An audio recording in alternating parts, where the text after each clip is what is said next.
श्री राम ज्योतिष India YouTube channel में सभी ज्योतिष प्रेमियों का स्वागत है। आज की कक्षा का विषय प्रसंग है संतान सुख से संबंधित कुछ ऐसे योग कि संतान से सुख प्राप्त होता है अथवा नहीं, संतान कष्ट से प्राप्त होती है अथवा सहज प्राप्त होती है, पुत्र योग अधिक होता है या पुत्री योग अधिक होता है, या संतान बाधा होती है अथवा दत्तक संतान के सुख की प्राप्ति के योग जन्म पत्रिका में कैसे बनते हैं, उस पर सामान्य रूप से विचार करेंगे। ज्योतिष के ग्रंथों में अनेक योग इस प्रकार के दिए हुए हैं, लेकिन सामान्य रूप से हम उनको किस प्रकार से विचार कर सकें। कमेंट बॉक्स में एक ज्योतिष प्रेमी का कमेंट आया था कि उसमें दत्तक संतान के योग किसी माता पिता की जन्म पत्रिका में कैसे बनते हैं, उनके ऊपर कुछ बताने का प्रयास किया जाए। तो आज उसी कड़ी में इस बात पर विचार करेंगे कि संतान सुख बाधित होने के बाद दत्तक संतान के योग किस प्रकार से प्राप्त होते हैं। किसी किसी की जन्म पत्रिका में ऐसे योग भी होते हैं कि उन्हें अपनी संतान का सुख भी होता है और दत्तक संतान का सुख भी होता है। पहले उनकी अपनी संतान होती है, बाद में वे एक दत्तक संतान या किसी बच्चे को गोद ले लेते हैं, अथवा पहले किसी बच्चे को दत्तक पुत्र के रूप में या दत्तक पुत्री के रूप में गोद लिया जाता है और बाद में उनके घर में भी अपनी ही संतान का जन्म हो जाता है। तो इस तरह से गृह योगों के लिए सबसे महत्वपूर्ण है भाव, भावेश और कारक। पंचम भाव से हम संतान का विचार करते हैं, पंचमेश की स्थिति क्या है, और विशेषकर गुरु जो कारक है पंचम भाव का संतान का, और गुरु से पंचम भाव का विचार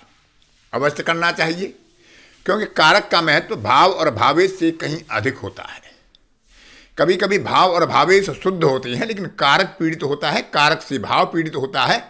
तो उस भाव से संबंधित सुख नहीं मिल पाता है या अनेक कष्टों के या बाधाओं के बाद ही मिल पाता है। इसके अलावा इसी चीज को कन्फर्म करने के लिए जो सप्तमांश वर्ग कुंडली होती है, जो पंचम भाव की वर्ग कुंडली होती है, उसका भी विचार कर लेना चाहिए। तो विचार करते हैं उन सामान्य योगों को जिनके आधार पर हम सहज ही बिना किसी जटिल गणना के उन संभावनाओं को देख सकते हैं कि संतान सुख कैसा होगा, संतान से सुख होगा, संतान से वियोग होगा, संतान सुख में बाधा होगी, पुत्र योग अधिक होंगे, पुत्री योग अधिक होंगे, अथवा दत्तक संतान से सुख की प्राप्ति के योग जन्म पत्रिका में प्राप्त होंगे। तो पहले विचार करते हैं पुत्र योग पर। पंचम भाव में शुभ ग्रहों की स्थिति हो, पाप ग्रहों का प्रभाव नहीं हो, और गुरु से पंचम भाव भी शुभ स्थिति में हो, शुभ दृष्टि में हो, वहां पर भी कोई शुभ ग्रह बैठा हो, कोई क्रूर ग्रह ना बैठा हो, ऐसी कोई दृष्टि ना पड़ रही हो, और पंचम भाव पर विशेषकर पुरुष ग्रहों की दृष्टि पड़ रही हो, मंगल की, सूर्य की अथवा बृहस्पति की दृष्टि पड़ रही हो, तो पुत्र सुख की बहुलता होती है, यानी पुत्र की संख्या अधिक होती है, पुत्रियों की संख्या कम होती है। इसी प्रकार से यदि पंचम भाव शुभ हो, पंचमें शुभ स्थिति में हो, गुरु से पंचम भाव भी शुभ हो, और पंचम भाव पर स्त्री ग्रहों की दृष्टि पड़ रही हो, शुक्र की या चंद्रमा की या विशेषकर बुध की, जो किसी ऐसे ही स्त्री कारक ग्रह के साथ बैठकर अपनी दृष्टि डाल रहा हो, तो पुत्री योग की बहुलता जन्म पत्रिका में पाई जाती है। इस सिद्धांत को जन्म पत्रिका में भी और सप्तमांश वर्ग कुंडली में भी, दोनों में ही एक साथ देखना चाहिए। गुरु से पंचम भाव का विचार विशेष रूप से करना चाहिए, वर्ग कुंडली में भी और जन्म पत्रिका की कुंडली में भी। अब विचार करते हैं कि संतान जन्म के बाद भाग्य वृद्धि के योग कैसे बनते हैं। पंचम भाव का स्वामी राशि बली हो, अर्थात अपनी राशि में हो, अपनी मूल त्रिकोण राशि में हो, अपनी उच्च राशि में हो और शुभ स्थिति में हो, गुरु भी शुभ स्थिति में हो, केंद्र में हो, त्रिकोण में हो, और पंचम भाव या पंचमेश से गुरु का दृष्टि या युति का संबंध बन रहा हो। इसके अलावा पंचमेश लगन, द्वितीय पंचम नवम या एकादश भाव में पाप प्रभाव से रहित होकर बैठा हो, पाप कर्तृयोग में ना हो, पाप दृष्टि में ना हो, तो ऐसे जातक को संतान के जन्म के बाद भाग्य वृद्धि के योग बनते हैं और उसके भाग्य में वृद्धि होती है।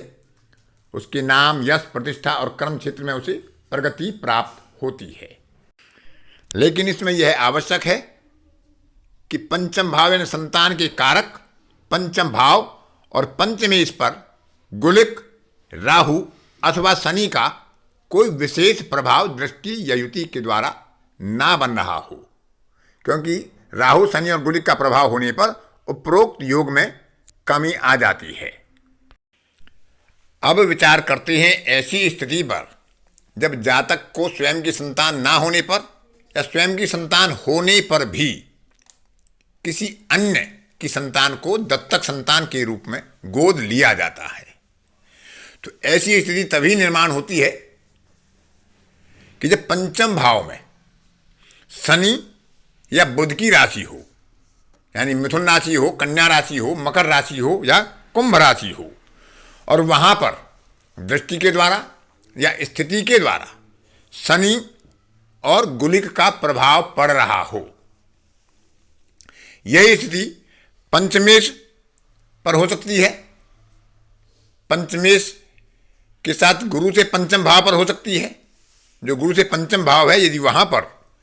बुध की या शनि की राशियां पड़ रही हों और शनि और गुलिक की दृष्टि या युति का संबंध बन रहा हो, तब भी ऐसी संभावनाएं व्यक्त की जा सकती हैं। विशेषकर पंचम से पंचम भाव यानी नवम भाव पर भी ऐसा प्रभाव विचार कर लेना चाहिए। इसके अलावा यदि पंचम भाव में 6 ग्रह बैठे हों, तो क्योंकि एक ही जगह पर अनेक ग्रहों का बैठना भी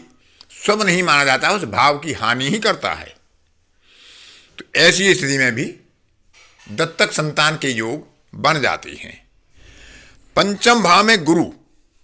पाप प्रभाव में बैठा हो, पाप ग्रहों के साथ हो, पाप ग्रहों की दृष्टि में हो, लेकिन पंचमेश शुभ हो, शुभ ग्रहों की दृष्टि में हो, पाप प्रभाव से रहित हो और बलवान होकर बैठा हो, तो भी दत्तक संतान की संभावना प्रबल हो जाती है। क्योंकि गुरु जब पंचम में बैठता है तो कारक और भाव दोनों पीड़ित हो जाते हैं पाप प्रभाव में, तो संतान बाधा के योग बनते हैं। लेकिन पंचमेश यदि शुभ स्थिति में होगा तो अन्य माध्यम से या दत्तक संतान के माध्यम से संतान का सुख प्रदान करने के योग बना सकता है। पंचम भाव या पंचम भाव का स्वामी पीड़ित हो, लेकिन गुरु की स्थिति शुभ हो और गुरु से पंचम भाव भी शुभ हो, और लग्नेश नवम या लगन में बैठा हो और पंचम भाव में बुध और केतु दोनों एक साथ बैठे, या शनि केतु बैठे या शनि और बुध बैठे, तो ऐसे में पाप ग्रहों का प्रभाव यदि पंचम भाव पर होता है तो संतान का सुख कष्टपूर्वक होता है, उसमें बाधा आती है। विशिष्ट उपायों के द्वारा, समाधान के द्वारा, पूजा पाठ के द्वारा, मंत्र जप आदि के द्वारा या किसी चिकित्सा के माध्यम से संतान का सुख प्राप्त होता है। पंचम भाव में यदि राहु हो, पंचम भाव का स्वामी भी पीड़ित हो, गुरु नीच राशि में या शत्रु राशि में हो और गुरु से पंचम भी पाप ग्रह बैठे हों, लग्नेश भी नीच या निर्बल स्थिति में हो, शत्रु राशि में हो, पाप कर्तृयोग में हो, पाप पीड़ित हो, शुभ ग्रहों का संबंध ना बन रहा हो, तो ऐसे जातक को संतान होने के बाद भी अपने जीवन में संतान से वियोग का कष्ट झेलना पड़ता है।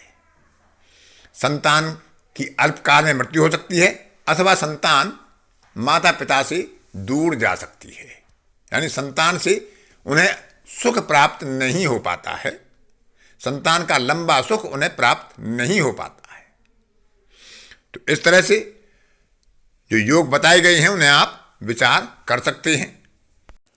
और ऐसी स्थिति तभी निर्मित होती है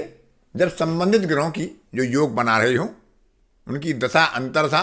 और अशुभ काल का या शुभ काल का गोचर, जिसमें शनि और गुरु दोनों का दोहरा गोचर, सूर्य और चंद्रमा का गोचर और भाव भावेश और कारक का गोचर विशेष प्रभावी होता है। तो आज की कक्षा में इतना ही। अन्य किसी कक्षा में फिर किसी नए विषय के साथ आपसे मुलाकात होगी। तब तक के लिए अपनी वाणी को विराम देता हूँ। धन्यवाद।